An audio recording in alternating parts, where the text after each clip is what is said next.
Okay. I just want to, sorry guys. So everybody a little closer. All close. Right here. And keep your eyes right here. Don't look anywhere else. Don't look at you. Only me. Look in the front. Awesome. I'm just going to take a couple to stay with me. Okay, can you introduce a little bit about yourself? Yeah, my name is Jan Albert Hootsen. I'm the Mexico representative for CPJ, so I'm normally based in Mexico City, and I coordinate all the activities of the organization there. So how do you know about this event? Sorry, what was it? How do you know about this event? Well, I was invited. I mean, I work for CPJ, and they flew me up here, and in order to be able to assist some of the Spanish-speaking awardees. So what do you believe this event can bring us? I mean, it's a yearly event, and for us, it's like one of our most important fundraisers. But also, the importance of the event is so that we can create conscience about the press freedom situation in different countries.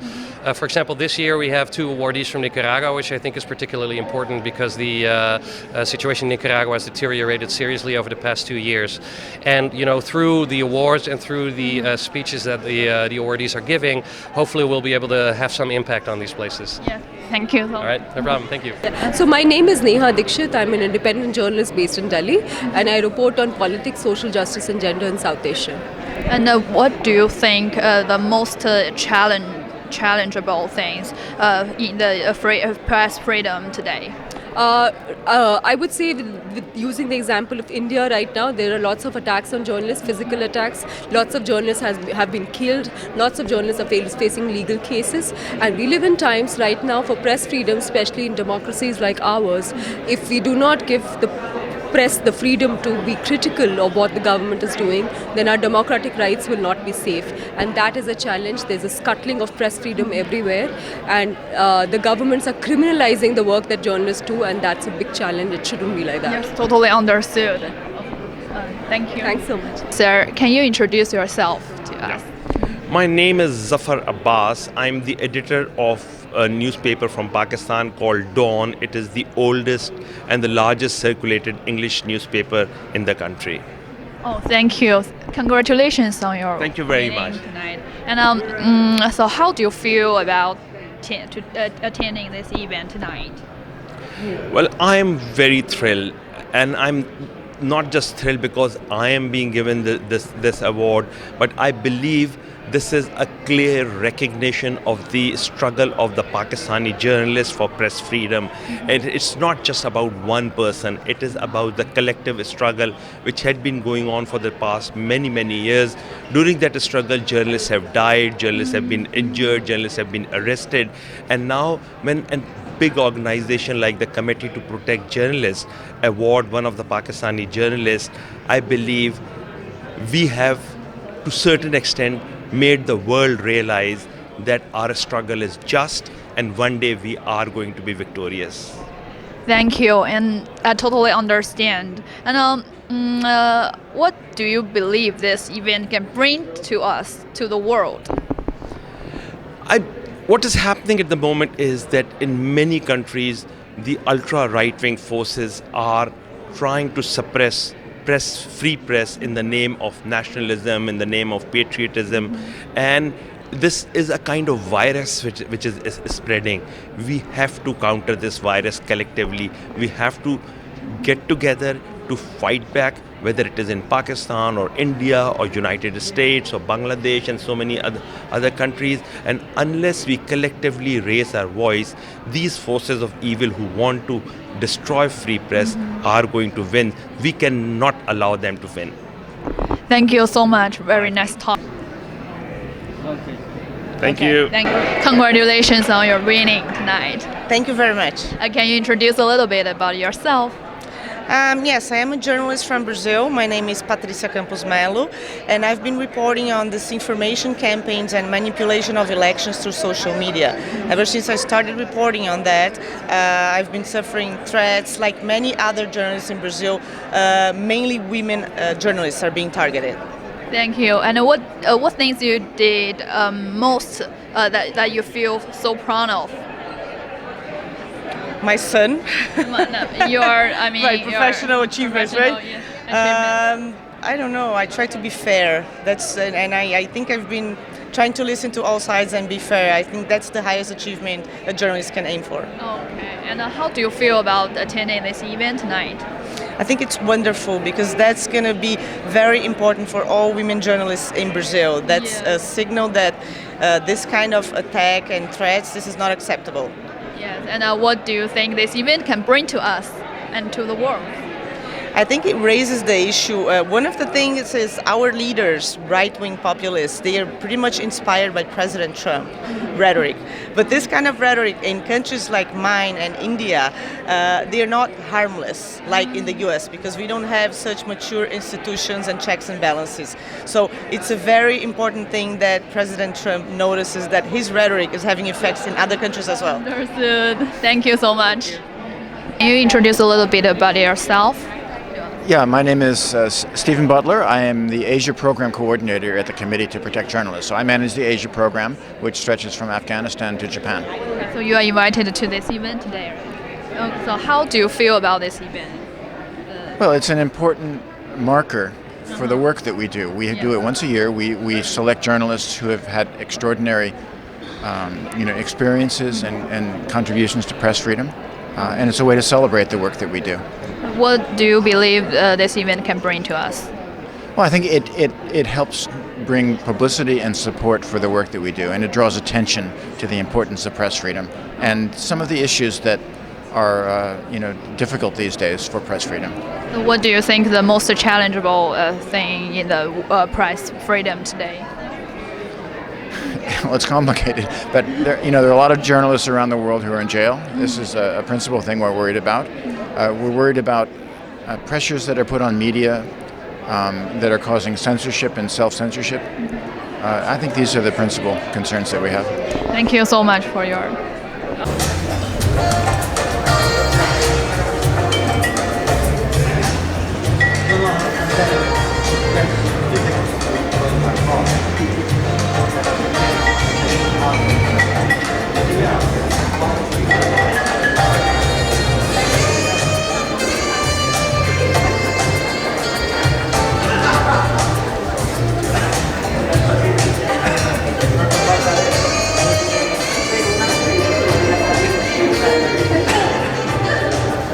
Host for this evening, television journalist Shepard Smith.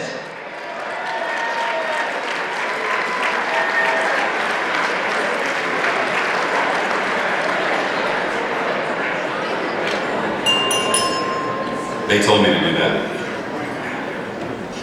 Good evening, everyone. Welcome. Thanks for coming out, friends, colleagues from across the country and around the world. It's wonderful to have you here, and thanks for joining us for the International Press Freedom Awards of the Committee to Protect Journalists.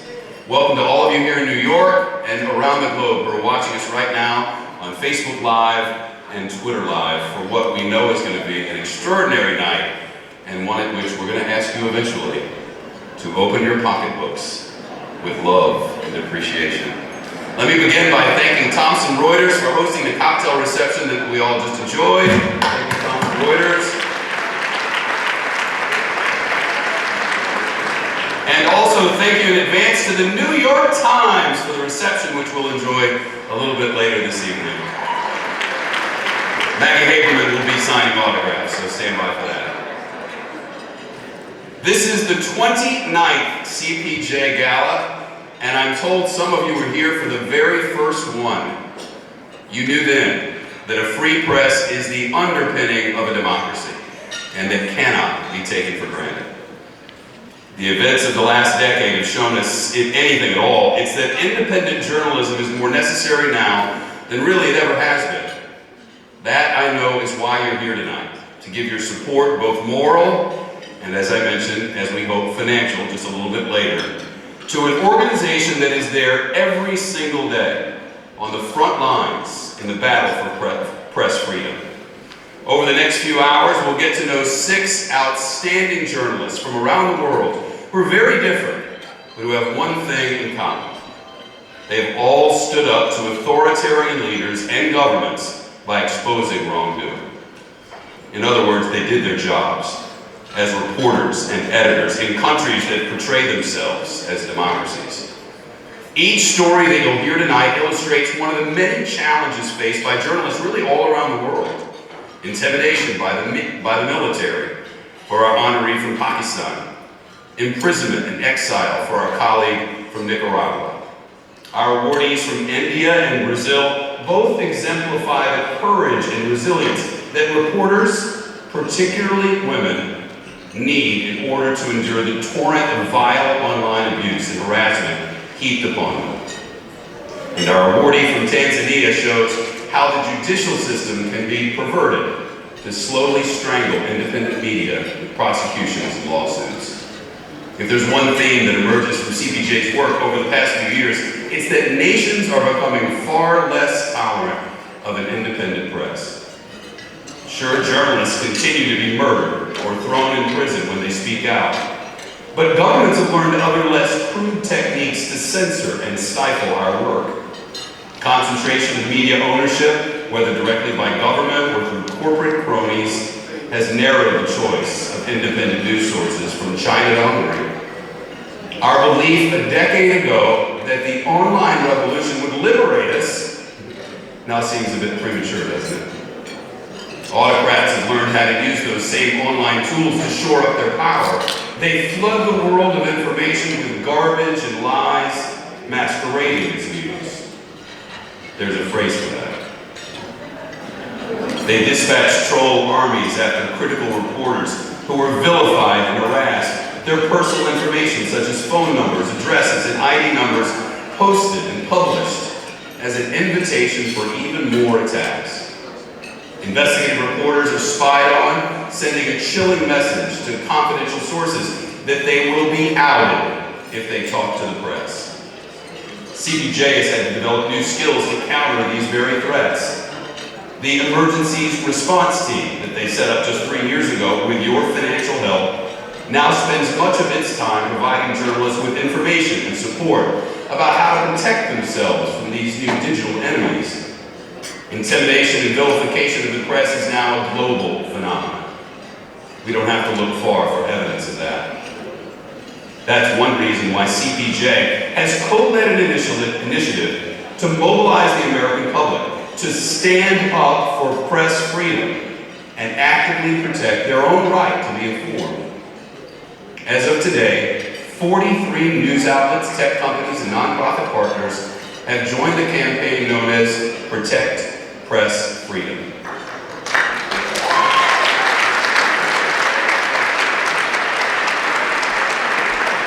And many of those are represented in this room right here tonight. Thank you on behalf of CPJ for carrying that important message in ads and public service announcements, in your publications, in your broadcasts over the coming weeks. We know that journalists are sometimes wary of being perceived as activists for some cause, but press freedom is not the preserve of one political group or one political party. It's a value embedded in our very foundational documents. Journalists need to join hands to defend it. And again, thank you, each and every one of you, for doing that. CPJ not only defends our values, it also directly helps journalists at risk. Syria continues to be a killing field for the press. But I do have a bit of good news tonight. Since last year, CPJ with its partners has been quietly helping dozens of journalists trapped in the northwest province of Italy by the Assad regime and Russian forces, and has helped them escape to safety.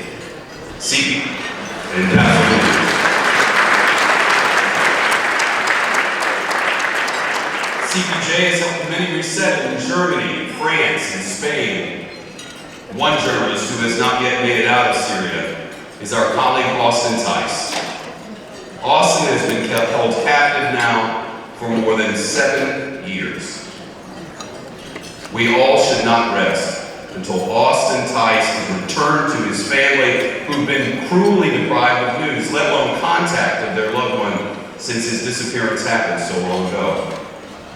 I know that surveying this media landscape can be depressing. It is for me. But what can we do in the face of such corrosive forces eating away at the foundation of our liberties? Well, you've already answered that question by being here this evening in the first place. Do not underestimate the impact that you can have on the lives of at-risk reporters and news outlets. And you don't have to take my word for it. Some of them are here now to tell you themselves. 2 years ago, the Reuters journalists Hua Lon and Kay So-u were arrested in Myanmar. They were later sentenced to 7 years in prison for the crime of investigating a massacre of Rohingya men and boys by security forces. We in this room, you in this room, rallied behind Reuters, which mounted a relentless and high-profile international campaign to win their release. In May of this year, they walked to freedom.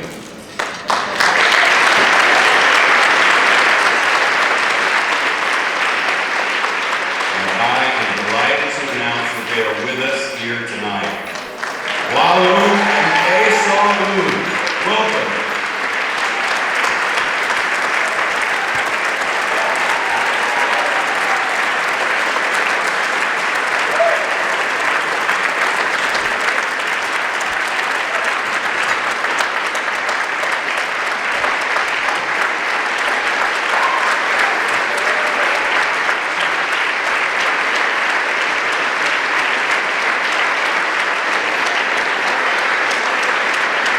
Thank you so much. I'm really excited now. Hello everyone. Good evening. I'm one of the journalists from Reuters in Myanmar. I feel deeply honored and humbled to be here, and I want to say many thanks to CPJ and many people around the world who supported us during our audio. A free press is very important to our democracy and the rule of law. And yet there's so many places this basic understanding is under press. Without free and fair reporting, there can be no first draft of history. Without an understanding of history, there can be no reconciliation and a little hope for progress. While we are now free and united with our families, many journalists around the world facing imprisonment, harassment, and violence, including murder, simply for reporting the news. We can be free to achieve our potential when any of us are threatened for telling the truth. Thank you so much for everyone. Thank you.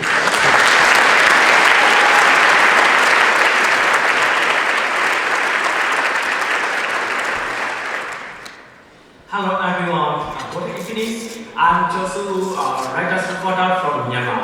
I'm really glad to be standing here, and I'm very honored to be invited to such a great event. We are incredibly grateful for the support we have received from you and the writers' family. Nowadays, as you know, our media and journalists around the world are facing huge challenges for freedom of expression. We should do our job without risks or traitors. We do want to say thanks to the CPJ. Thank you so much to you all.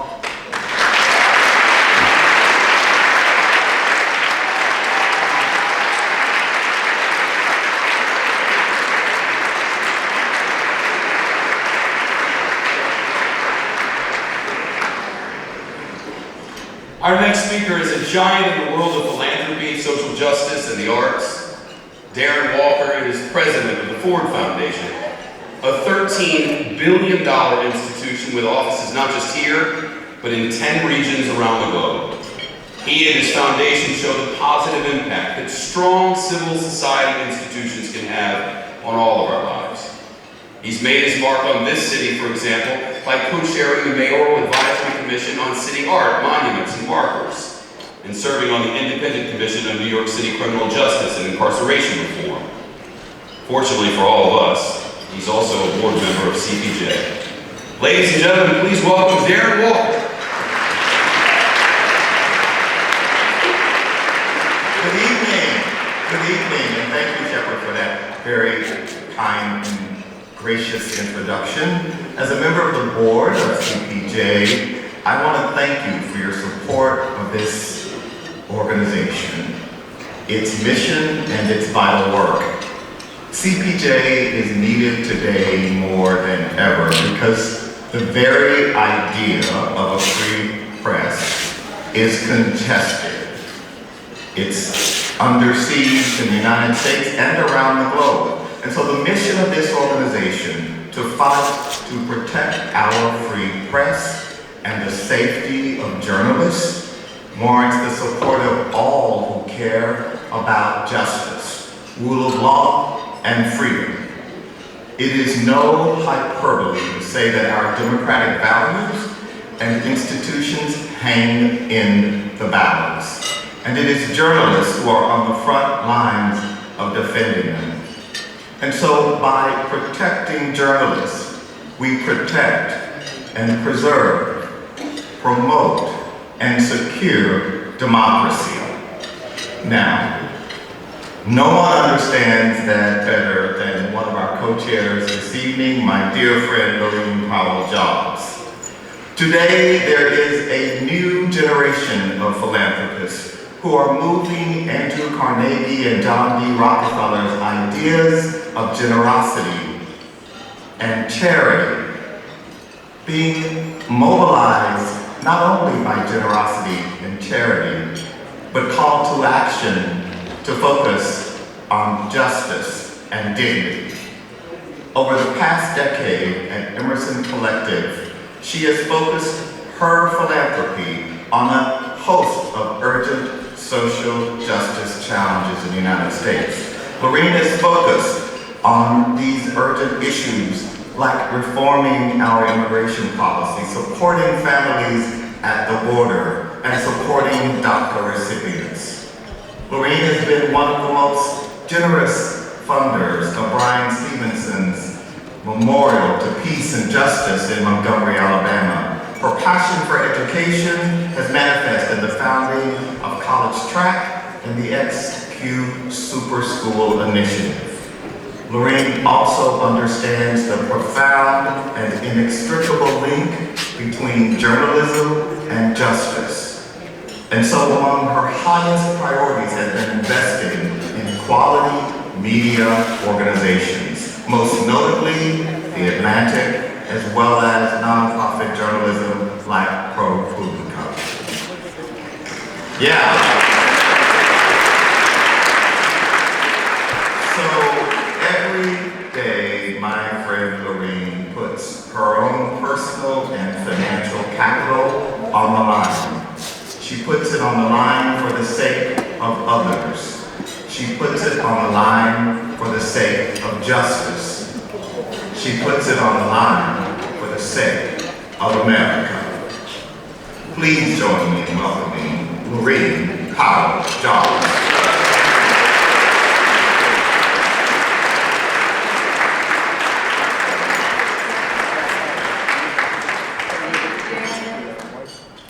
You're a powerful force for justice and goodness in the world. It's an honor to be here tonight with you as we gather to celebrate men and women whose courage and dedication to their craft has put them at great personal risk. It is to them that I direct my remarks.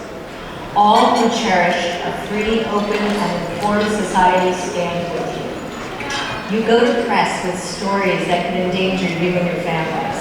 Understanding the repercussions might be severe, even a matter of life and death. You are the sentries protecting the values of truth, accountability, and justice. These values are under attack, something we know you confront on a daily basis.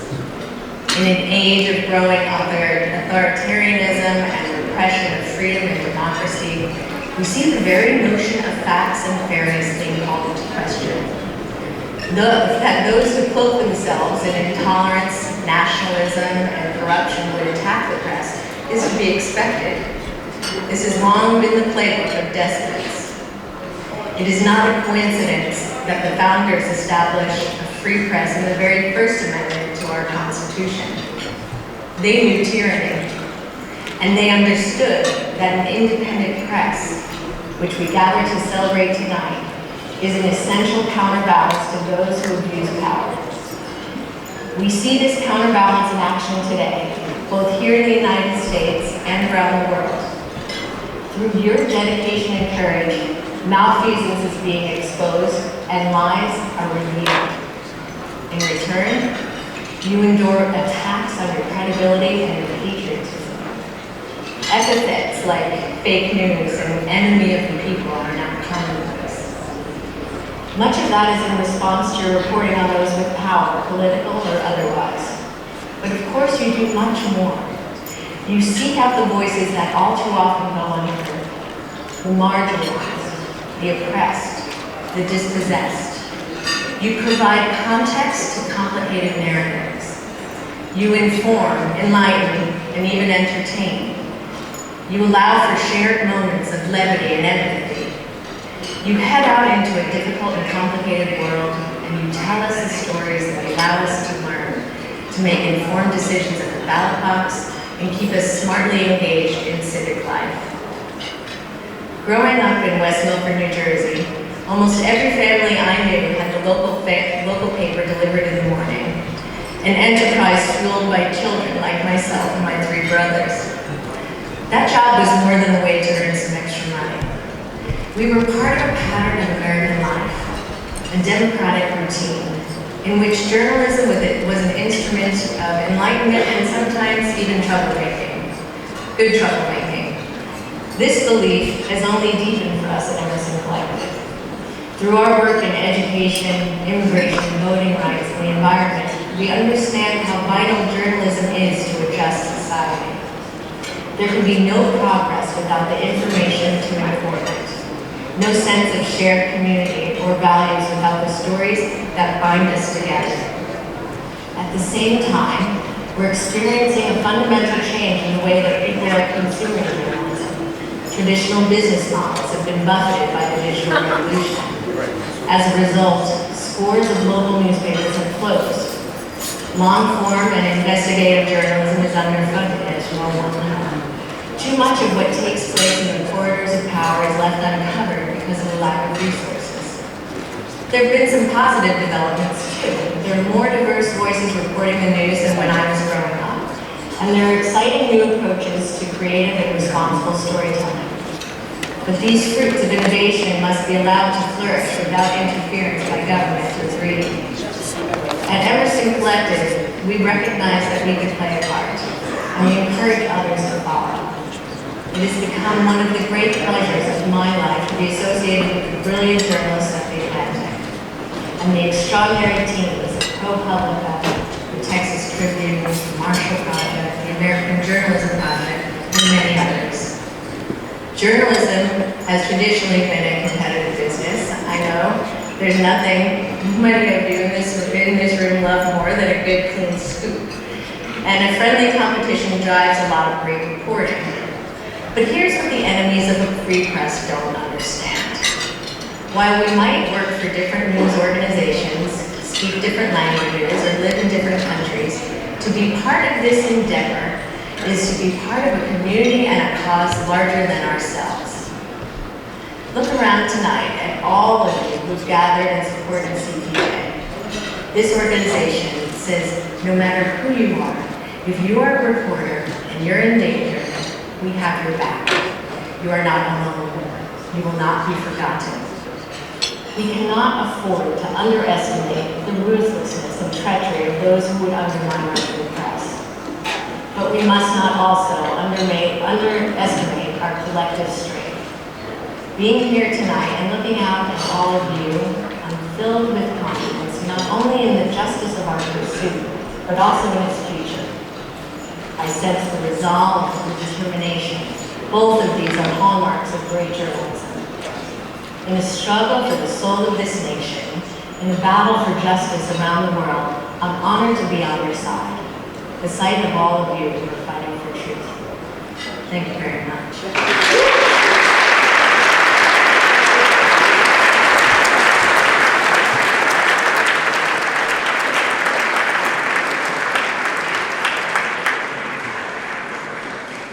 Thank you so much. Your support is critical for the work that CPJ does. And we'll now see some of this work right up here.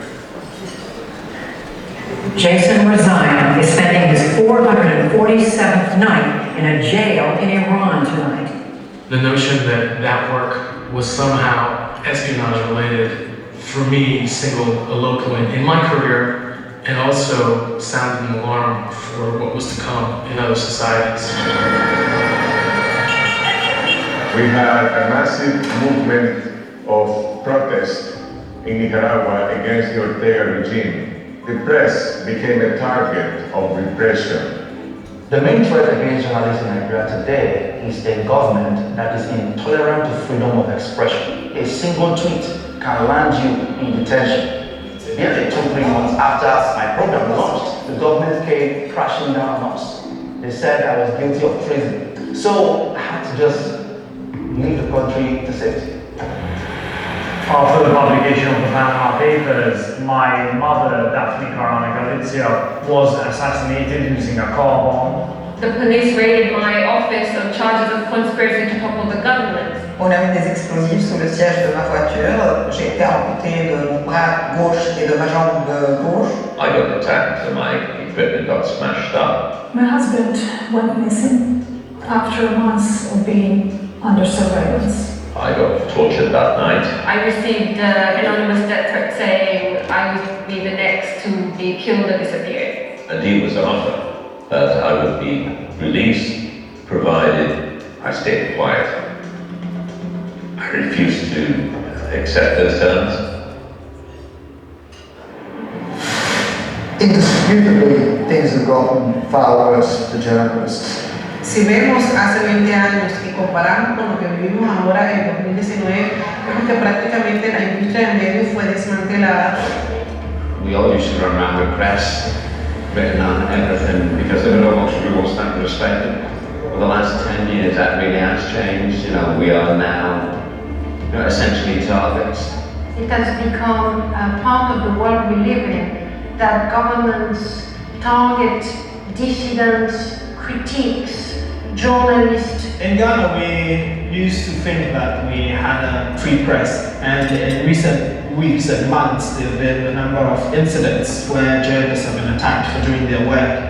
Even in democracies that allegedly have high importance on the value of press freedom, we're seeing people disparage and distrust the media. People look to their leaders for inspiration. So when the president calls the press the enemy of the people, regular people think it's okay to emulate that. In the Philippines right now, we have a very controversial president. He's weaponized the law to go after journalists. It's impossible to talk about media freedom without talking about democracy and the rule of law. The majority of journalists who are murdered for doing their work are journalists who cover and investigate corruption and political affairs. It's a great privilege we all have as journalists to bear witness around the world, but with that comes great responsibility to make sure that we're relentlessly digging and always looking for ways to give voice to the voiceless. An organization like the Committee to Protect Journalists is massively, massively important because it goes out and has our back. When you're working in a hostile environment, you're keeping one eye on getting your story and the other eye on trying to be safe. And it's just an enormous comfort to know that CPJ is paying attention to that. CPJ was integral in the fight to keep my name in the news. They helped by connecting us with different media publications, setting up interviews for us to shed light about the work that we're doing. The woman I've been shadowing for the past year and a half has really been helped by CPJ. They've kept her story alive. And by keeping her story alive, they kept her alive. I am still thankful for the grassroots campaigns. CPJ had to keep our stories alive. Otherwise, I would be still in a North Korea jail. Press freedom means that we can go out and bring the truth. And what is the difference between freedom and dictatorship? Truth. The one way to stop violence against journalists is to bring perpetrators and instigators to justice. J'ai toujours dit, ils ont pris la moitié de mon corps et ils peuvent prendre la seconde moitié, mais moi je n'aurai pas peur, moi je ne vais pas me taire. An organization like CPJ is vital because press freedom doesn't just maintain itself.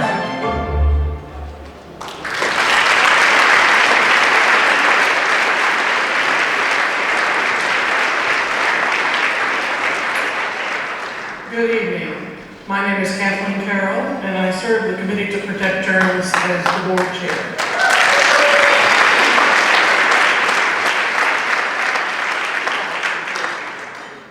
This is one of the most inspirational nights of the year, and our friends at Vice News have set the stage for us with that outstanding video. Vice also produced the videos that you'll see later, showcasing each of our awardees. And for that, we thank the team at Vice News, particularly executive producer Subrata Day and field producer Hendrik Heinzel.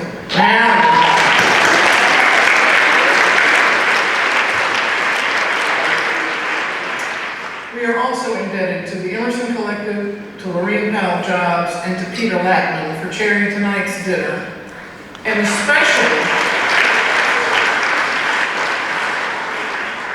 especially to Lorraine for her powerful remarks underscoring the value of fact-based reporting and the risks that many journalists face to do that work.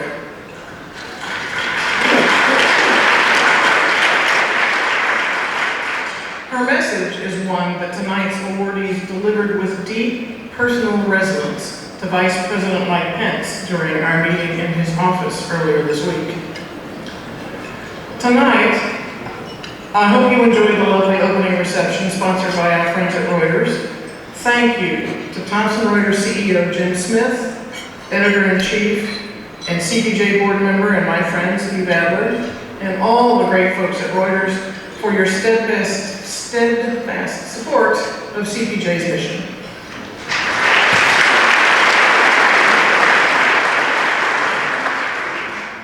And there'll be a little mingling during dinner, I know, but if you don't get a chance to see everyone you know during the dinner, please join us at the after-dinner reception sponsored by the New York Times. And for that, I'd like to thank publisher A.G. Sulzberger and Times General Counsel and CPJ board member Diane Brayton for their generosity and very vocal support of this week.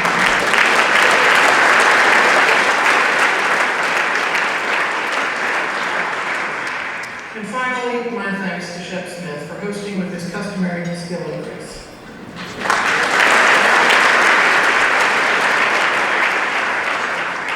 When we gathered here 1 year ago, we were all still very raw with grief and fury over the brutal murder of Washington Post columnist Jamal Khashoggi, killed in a Saudi consulate because he had been critical of the Saudi regime. At last year's dinner, CPJ announced the Justice for Jamal campaign and joined the Post, Jamal's friends, family, and many others, including many of you, demanding that the killers and their bosses be brought to account. And for the moment, much of the world seemed to share in our revulsion. Companies, executives, and politicians stepped away from Saudi events and contracts. And when the CIA and the United Nations found that the murder was likely ordered by the Saudi Crown Prince, it was tempting to think that justice might finally prevail over vast wealth. Alas, that was not to be. Tonight, many new contracts have been signed with Saudi entities, high-profile visits have resumed, and new business ventures are taking shape with international partners, including some in this room. That can be very discouraging to everyone fighting for justice for Jamal and all the other journalists who are disliked by the powerful. If the powerful can get away with killing a critic so viciously and so publicly, what hope can we offer to those thrown in a dark cell and told that they have been forgotten by the world? Well, we're not a sit-around group, so what do we do next? In a perfect world, we could all decide to boycott everything Saudi. But the world isn't perfect, and that kind of a purity test is not only impossible, it is unfair to every Saudi entity and citizen who had nothing to do with the killing. And then, what do we do about money and products from other countries, like China, Russia, Turkey, just to name a few, where journalists are routinely killed, tortured, and jailed? It's a difficult question, but it's not impossible if you know what you stand for, and at the Committee to Protect Journalists, we do. We accept the reality that money from oppressive regimes is often spent to distract from their worst behavior. But we cannot accept, and we will not accept, efforts by hired corporate enablers to justify the killings and worse, to undermine and silence other journalists who cover the Saudi regime with something like clarity and not fawning praise.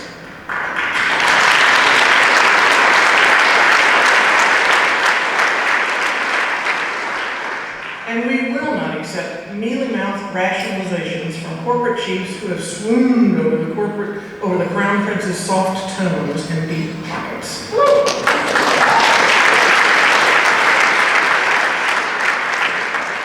Jamal's death was not a mistake. It was a cold-blooded murder.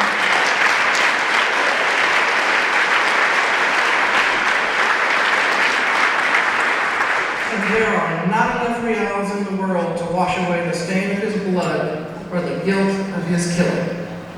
Thank you very much.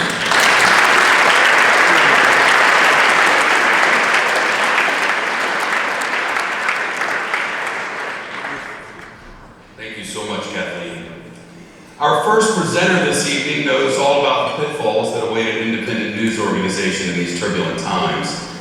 Ladies and gentlemen, please welcome the publisher of the far from failing New York Times, Agent Zaffar.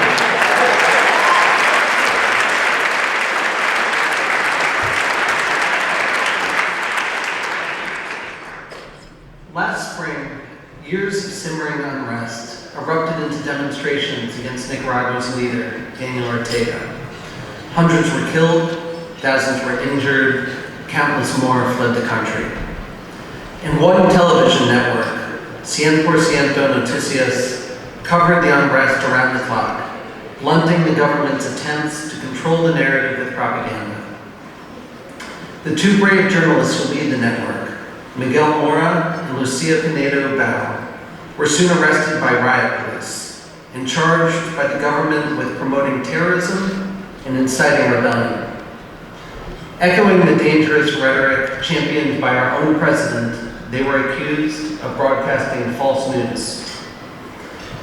After 172 days in prison, Miguel and Lucia were released in June. The government says they were granted amnesty for their crimes, but their only crime was telling the truth. Miguel and Lucia are victims of a larger global campaign targeting journalists because of the fundamental role they play in ensuring a free and informed society. To stop journalists from exposing uncomfortable truths and from holding power to account, a growing number of authoritarian leaders have engaged in overt, sometimes violent, efforts to discredit their work and intimidate them into silence. This dangerous campaign has been passively accepted and perhaps even tacitly encouraged by the President of the United States, the leader of a nation that has long served as the world's foremost defender of the free press. The good news is that even in places where governments seek to suppress free expression, relentless and principled journalists like Miguel and Lucia refuse to be intimidated into silence.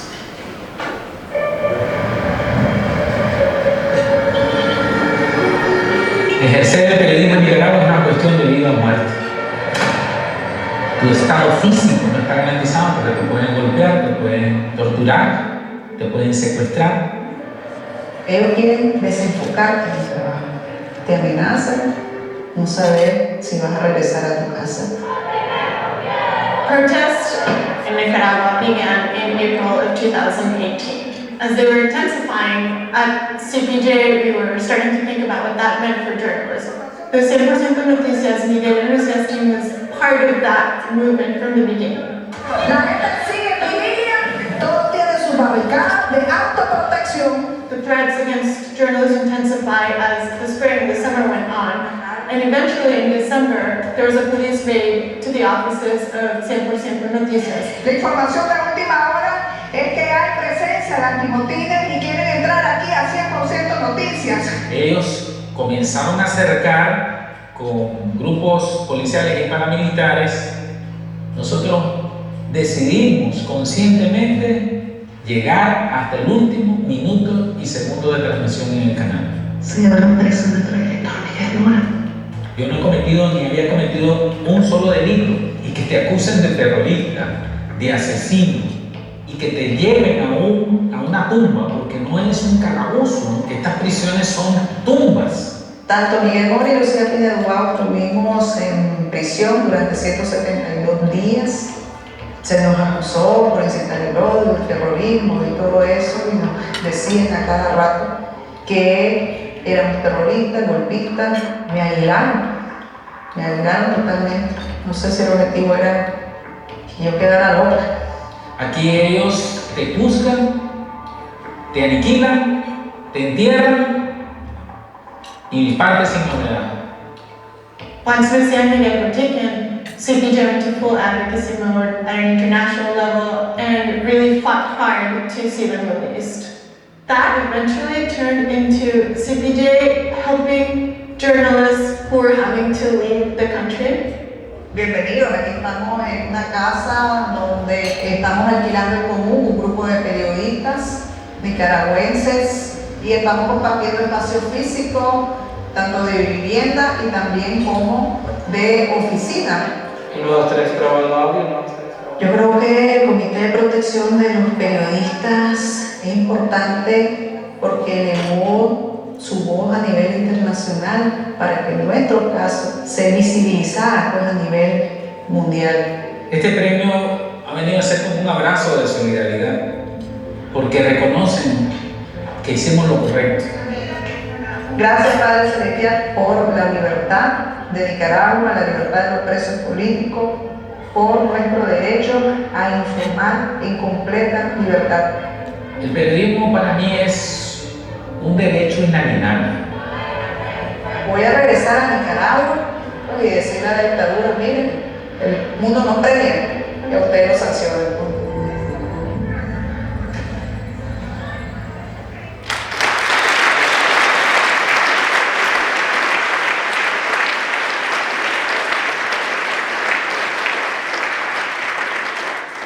Though their offices remain shut down and the station remains off the air, Miguel and Lucia continue their important work.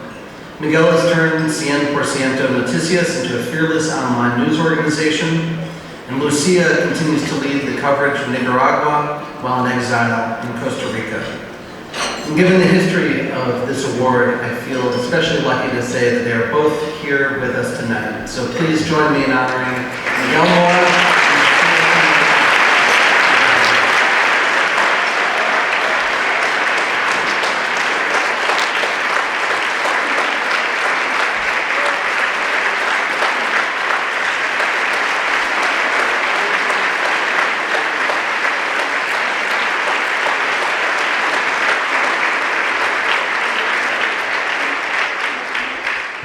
Good night, God bless you all. Damos gracias al Dios Altísimo, Jehová, por la bendición de hoy estar frente a ustedes, vivos, sanos, libres. Dedicamos este premio a nuestro Dios, el gran yo soy, Jehová de los ejércitos. Quiero hacer un especial agradecimiento a mi esposa Verónica Chávez, periodista también, por su coraje, por su valentía frente a tanta represión. Gracias, mi amor, te amo, mi negrita preciosa. Nicaragua está amenazada de muerte. El que proteste, lo matamos. Es la consigna de la dictadura. Golpes, balas y muerte es su receta diaria para sostenerse en el poder. En Nicaragua no hubo un intento de golpe de Estado. No hay guerra civil. En Nicaragua vivimos una masacre de Estado contra un pueblo desarmado. Una masacre que a la fecha lleva y nos ha dejado casi 400 muertos, más de 3.000 heridos de bala, torturados, centenares de presos políticos, casi 100.000 exiliados. Nunca antes habíamos entendido el verdadero valor de la libertad de prensa definitiva para los nuestros y para nuestra patria. Es una libertad que tiene todas las libertades con ella. No podemos, colegas, menospreciarla, banalizarla, venderla o postergarla. Es cuestión de vida o muerte. Si la ejercemos con verdad y justicia, damos vida. Y si la traicionamos, damos muerte y nos convertimos en cómplices. Como periodistas nicaragüenses no aceptamos la censura ni nos someteremos a ella nunca. No podemos, no debemos, no queremos, no logremos. Nos decidimos por la verdad. Así fue que vimos al periodista Ángel Gaona caer acribillado por las balas paramilitares en plena transmisión en vivo. Rescatamos a periodistas heridos de bala, golpeados y amenazados de muerte. 100% noticias está confiscado. Pero mientras exista un celular, una computadora, el internet, una página web, las redes sociales, una calle, una plaza, ahí vamos a estar informando. Aún así estemos en una celda oscura, seguiremos informando con la verdad. No se olviden de Nicaragua. Don't forget Nicaragua. Please, please, please, please. Don't forget Nicaragua. Today, the New York Times correspondent in Nicaragua was attacked by government supporters. We are journalists, no criminals. God bless to all the journalists around the world. Dios bendiga a todos los periodistas dignos del mundo y de Nicaragua. Que Dios tiene el cambio en Nicaragua y nada ni nadie lo detiene. Thank you. Nicaragua will be free.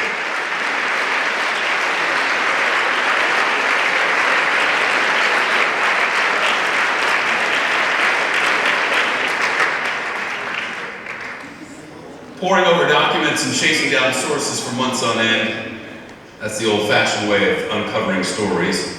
Such dedication is more than necessary in these days of disinformation and obfuscation. Our next presenter exemplifies the craft of investigative reporter, with her stories in the Miami Herald on sex trafficking around Jeffrey Epstein and others. Ladies and gentlemen, welcome Julie Brown.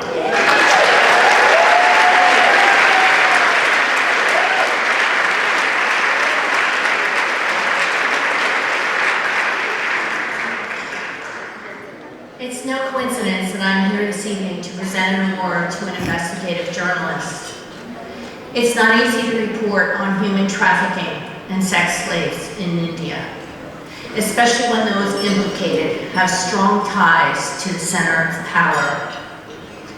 They can tie you up in criminal defamation suits and orchestrate online hate campaigns, as our next awardee has experienced firsthand.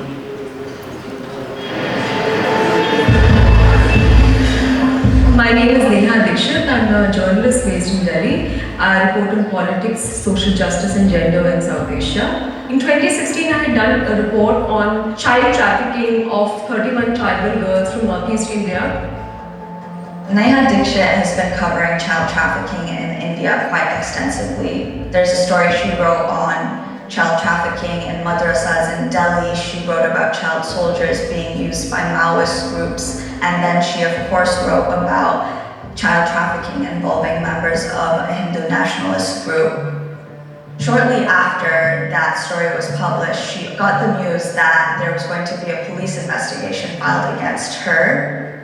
There were two legal criminal cases filed against me. One was criminal defamation and the other was inciting communal hatred. It is only when CPJ issued a statement is when I started getting support and solidarity, and CPJ also stepped in to cover some of the legal costs, and that really was helpful because almost every second month I have to make trips to Guwahati for the court dates and hearings. There is an absolute disdain for journalists. The current Prime Minister has not even held one press conference. Top ministers have coined some stupid words like prostitute. I think it makes it a very unhealthy environment for the world's largest democracy. The International Press Freedom Award to Neha Dixit is a tribute to the incredible investigative reporting she's done over the years. There's very few journalists that are given this amount of time to that sort of reporting. A journalist has to put things on the table, be critical of government schemes and policies. But if you criticize the government, you're seen as somebody who's anti-national. I'm not going to let self-censorship set in. I'm going to fight it and continue to do what I'm supposed to do.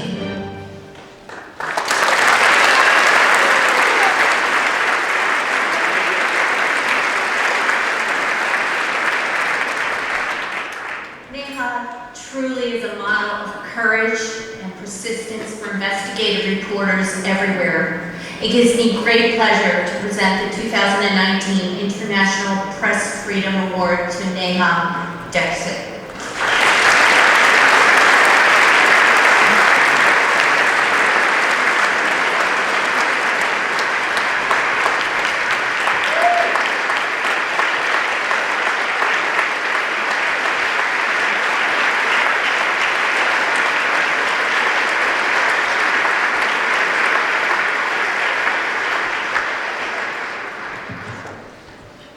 Thank you all, thank you Julie, thank you CPJ.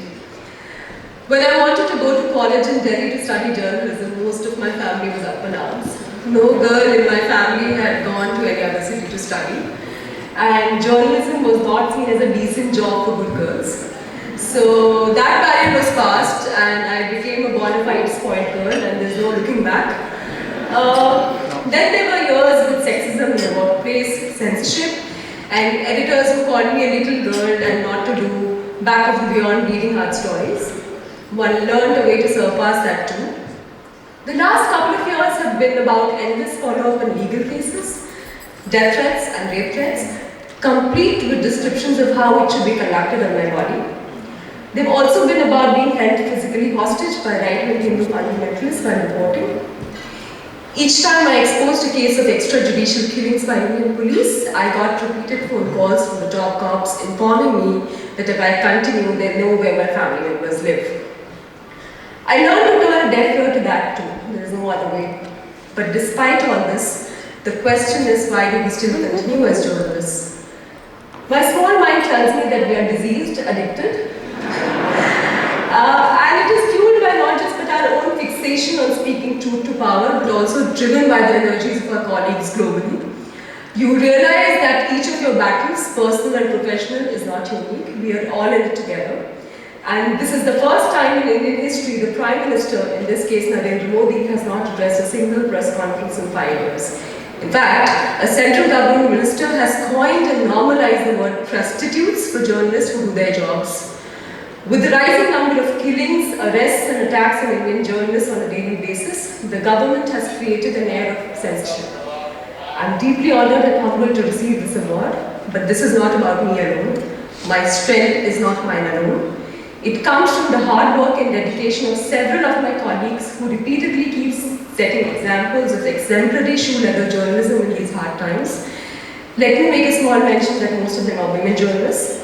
I also wish to thank my partner Nakul for being by my side always, and I dedicate this award to all Indian journalists who keep doing their jobs without resources and support, with complete devotion and honesty. Thank you once again.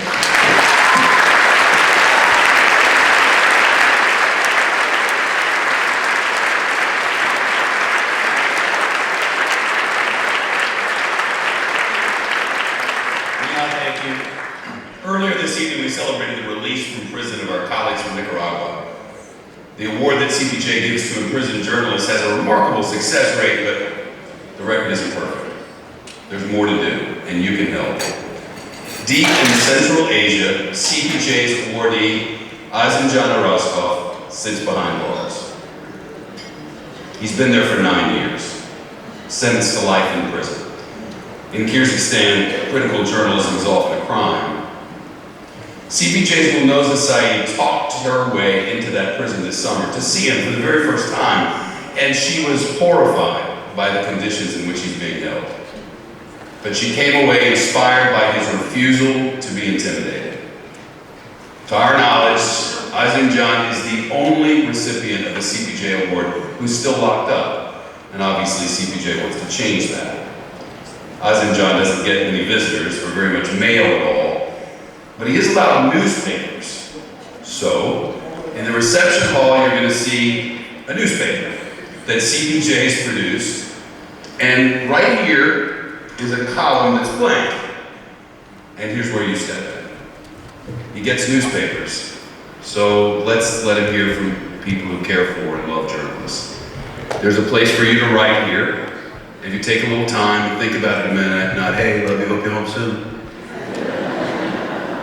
Then maybe you'll have something to read and realize that there are 1,000 people in New York who come from all around the world who care about him and are doing what they can. So let's make this a truly special edition. Let's keep his story alive. Thank you.